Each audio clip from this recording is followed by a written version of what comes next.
ஒரு அருமையான ப்ரெட்டு வச்சு தாங்க ஒரு டெசர்ட் பண்ண போகிறோம்.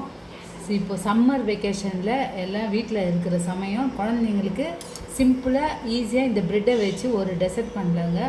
இந்த அருமையான ரெண்டு விதமாக பண்ணலாங்க. ஒன்று ப்ரெட்டை வந்து ரோஸ்ட் பண்ணியே பண்ணியிருக்கிறேன், ஒன்று வந்து அப்படியே செஞ்சுருக்குறோம். இந்த அருமையான ப்ரெட் டெசர்ட்டை எப்படி செய்யலாம் பார்க்கலாம் வாங்க. இது வந்து ஃப்ரிட்ஜில் வச்சும் நீங்கள் சாப்பிட்லாம், இல்லை அப்படியே கூட பரிமாறலாம். ரெண்டு செஞ்சு கிண்ணத்தில் போட்டு கொடுத்துட்டா ஈவினிங் ஸ்நாக்ஸாகவும் இது நல்லா அருமையாக இருக்குங்க. இந்த அருமையான டெசர்ட் எப்படி பண்ணால் பார்க்கலாம் வாங்க. ஃபஸ்ட்டு நம்ம ஒரு பாலை காய்ச்சிக்கலாங்க. ஒரு 1/2 லிட்டர் பால் ஸ்டவ்வில் ஊற்றி நல்லா திக்காக காய்ச்சிக்கலாம்.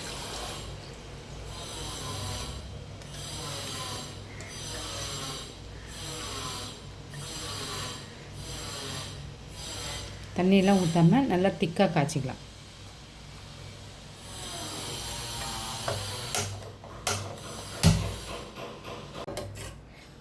பால் இப்போ நல்லா கொதிச்சுட்டு இருக்குதுங்க. இப்போ இந்த நேரத்தில் நம்ம வந்து ஒரு 2 table spoon custard powder 2 table spoon custard powder எடுத்து வச்சுருக்கோம். இதை கொஞ்சம் பாலில் தண்ணியில் கரைச்சி ஊற்றலாம். நான் கொஞ்சம் பால் எடுத்து வச்சுருக்கேன், அந்த பாலில் கரைச்சி அதில் சேர்த்துடலாங்க. கட்டி இல்லாமல் கரைச்சிட்டு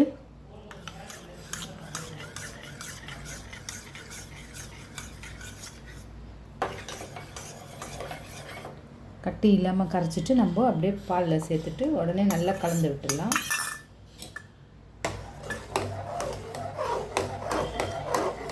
ஏன்னா உடனே கட்டி ஆகிடும் கஸ்டர்டு பவுடர்ன்றதால், அதனால் நல்லா கலந்து விடலாம். ஒரு 2 நிமிஷம் கலந்து விடலாம்.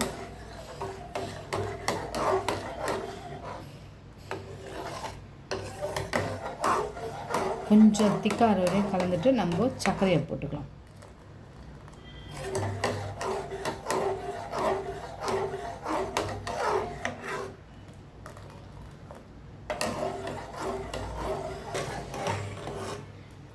பாருங்கள், பால் ஓரளவுக்கு நல்லா திக்காகிடுச்சு.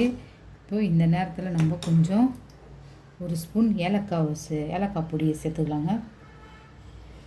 ஏலக்காய் பொடி ஒரு ஸ்பூன் சேர்த்துட்டு ஒரு 1/4 கப்பு சர்க்கரையும் இதில் சேர்த்துக்கலாம். நல்லா கலந்துட்டு இந்த பாலை அப்படியே கொஞ்சம் ஓரமாக வச்சிடலாங்க, சூடாகட்டும். அதுக்கட்டி நம்ம கட் பண்ணி வச்சுருக்கிற ப்ரெட்டுங்களை ரோஸ்ட் பண்ணி எடுத்துக்கலாம். நல்லா கலந்தாச்சு. கொஞ்சம் ஆறுச்சுன்னா இன்னும் திக்காயிடுங்க. இது அப்படியே கொஞ்சம் ஒரு ஓரமாக சூடாகட்டும் வச்சிடலாம். வச்சுட்டு ஒரு கடாயை வச்சுட்டு நம்ம இதில் கொஞ்சம் எண்ணெயை சேர்த்துக்கலாம்.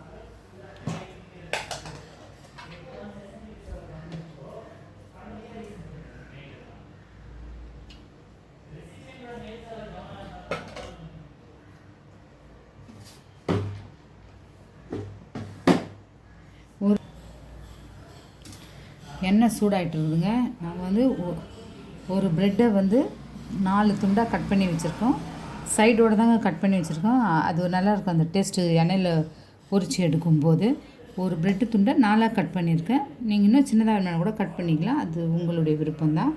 இப்போ இதை நம்ம கொஞ்சம் எண்ணெயில் பொரித்து எடுத்துக்கலாம்.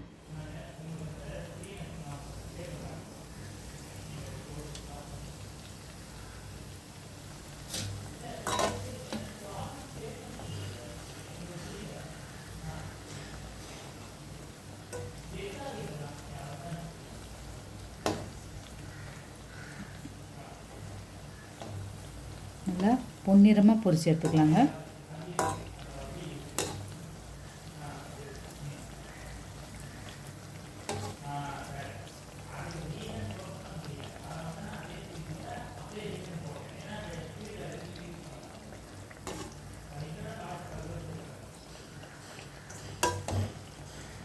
அவ்வளோதான். இதே மாதிரி நம்ம இருக்கிற ப்ரெட்டு துண்டெல்லாம் பொன்னிறமாக பொரித்து எடுத்துகிட்டு வந்துடலாம்.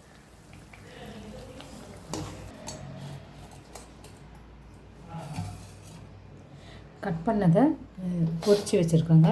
அதை வந்து அழகாக இப்படி ஸ்லேஸாக அடுக்கிக்கிட்டு, இது நல்லா ஆறி இருக்குது இந்த திக்கான அந்த பால். இதை லைட்டாக இது மேலே அப்படி ஊற்றிடலாங்க. ஊற்றிட்டு திருப்பி போட்டுட்டு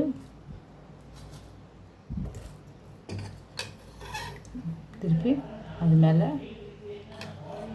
இந்த பாலை லைட்டாக வெதுப்பாக தாங்க இருக்குது, சூடெல்லாம் ஆறிடுச்சு. நல்லா மேலே இப்படி போட்டுக்கலாம். வேணும்னா இன்னொரு லேயரையும் போட்டுக்கலாம்.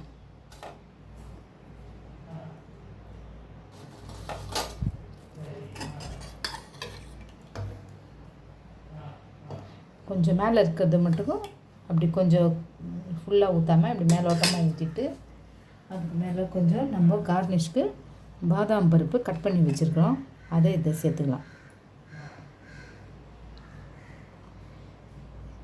இது நம்ம அப்படியே சூடாக கொஞ்சம் ஊறினதுமே சாப்பிட்டாலும் நல்லா இருக்குங்க. இல்லை ஃப்ரிட்ஜில் வச்சு ஆற வச்சாலும் நல்லா ஒரு க்ரீமி டேஸ்ட்டில் இருக்கும். வேணும்னா கூட ஐஸ்கிரீம் இருந்தால் கூட இது மேலே போட்டுக்கின்னு நம்ம பரிமாறினோம்னா ரொம்ப அருமையாக இருக்கும். இந்த லீவ் நேரத்தில் பசங்களுக்கு ஒரு அருமையான ஒரு ஸ்நாக்ஸ் ரெடி பண்ணி கொடுத்த மாதிரி இருக்குங்க இந்த டெசர்ட்டு. இப்படியும் ஒரு முறை செய்யலாம். இன்னொன்று இது ரோஸ்ட் பண்ணி செஞ்சுருக்குறோம். இல்லை எனக்கு எண்ணெய் இழுக்கும் ஒத்துக்காது அப்படின்னும்போது நம்ம சாதாவாக ப்ரெட்டை நான் இந்த ஓரத்தை கட் பண்ணிவிட்டு இப்படி ஸ்லேஸாக கட் பண்ணி வச்சுருக்கோங்க. அதையும் நம்ம இப்போ பார்க்கலாம்.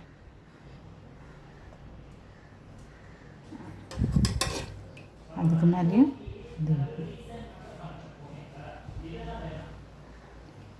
இது அப்படியே ஒரு 1 hour ஃப்ரிட்ஜில் வச்சு சாப்பிட்டோம்னா ரொம்ப அருமையான ஒரு டேஸ்ட்டாக இருக்குங்க. அதுக்கு மேலே அப்படி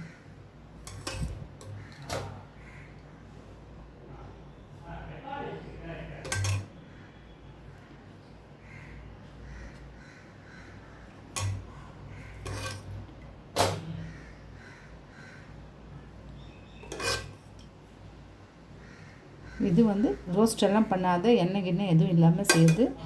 இதுக்கு மேலே நம்ம இந்த பிரெட் க்ரம்ஸை பொடி பண்ணி வச்சுருக்கிறோம். இந்த ஓரத்தை அது மேலே அப்படி ஸ்ப்ரெட் பண்ணிடலாம். கொஞ்சம் ஸ்ப்ரெட் பண்ணிவிட்டு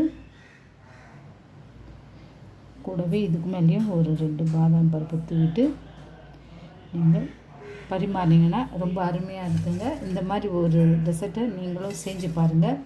செஞ்சு பார்த்துட்டு எப்படி வந்திருக்குதுன்னு கமெண்ட்டில் சொல்லுங்கள். இந்த வீடியோ பிடிச்சிருந்தா ஒரு லைக் பண்ணுங்கள். மீண்டும் நம்ம மற்றொரு வீடியோவில் சந்திக்கலாம். தேங்க்யூ.